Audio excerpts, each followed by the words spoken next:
السلام عليكم ورحمة الله وبركاته أحبابي وأخواتي، أهلا بكم في قناتي فسر حلمك مع علا. النهاردة تفسيرنا عن منادات الحبيب في المنام. بالنسبة للمرأة المطلقة أو الأرملة، هذه الرؤية بتدل على أن هذه السيدة في حزن أو مشاكل هي بتمر بها، فيجب عليها إذا رأت هذه الرؤية يجب عليها أن تستعين بالله في كل خطوات حياتها. وإن الله عز وجل بتعلم تماما أن الله قادر على تحويل الصعب للسهل. وإذا كان النداء فيه نوع من البكاء بيدل على السعادة والسرور التي سوف تراها هذه السيدة في القريب العاجل بإذن الله. لكن طبعا إذا كان هذا النداء عبارة عن ضحك، هذا بيدل على هم وحزن. الضحك غير مستحب في المنام.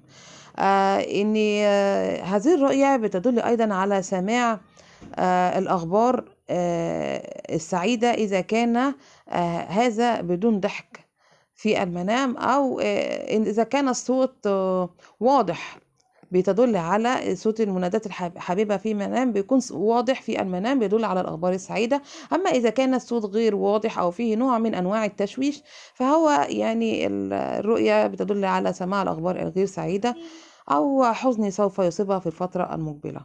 بالنسبة للرجل،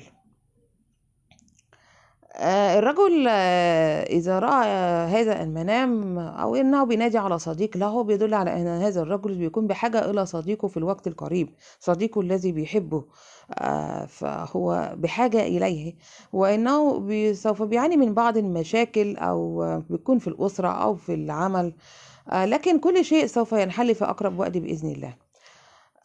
منادات الرجل لشخص يحبه في المنام، رجل ذو منصب عالي، بيدل على خير غزير قادم له في الوقت القريب.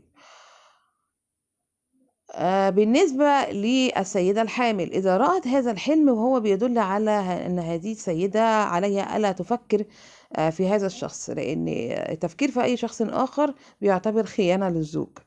هي رؤية تحذيرية يعني بعدم التفكير في هذا الشخص، أو بتعلم أن زوجها له حق عليها. وبالنسبة للسيدة المتزوجة، إذا رأت أنها تقوم بالمناداة على حبيبها في المنام، بتعني رؤية إنذار تحذير من أنها بتقصر في حق بيتها وفي حق زوجها في المستقبل. يجب عليها أن تعلم ما هي الأشياء التي تفعلها حتى بتكون مقصرة في حق زوجها. في أغلب الأوقات يشير هذا المنام إلى أن هذه السيدة يمكن أن يصيب بيتها عدد من المشاكل. يجب عليها أن تعلم أن كل المشاكل سوف تنحل بإذن الله. يجب على أن تتعامل معها بحكمة. بالنسبة للبنت العزباء، إن هذه البنت بتحب هذا الشخص بدرجة كبيرة جدا في الواقع، وإن هذا الشخص في قلبها ولا يفارق خيالها، تتمنى أن تراه في كل وقت. هي بتتمنى ذلك في الواقع، إنها بتشتاق إليه بدرجة كبيرة جدا، تتمنى أن يحدثها في أي وقت. وإذا رأت أن هذا الشخص يجلس مع فتاة أخرى، هذه الفتاة تناديه بنوع من العتاب أن يعود له.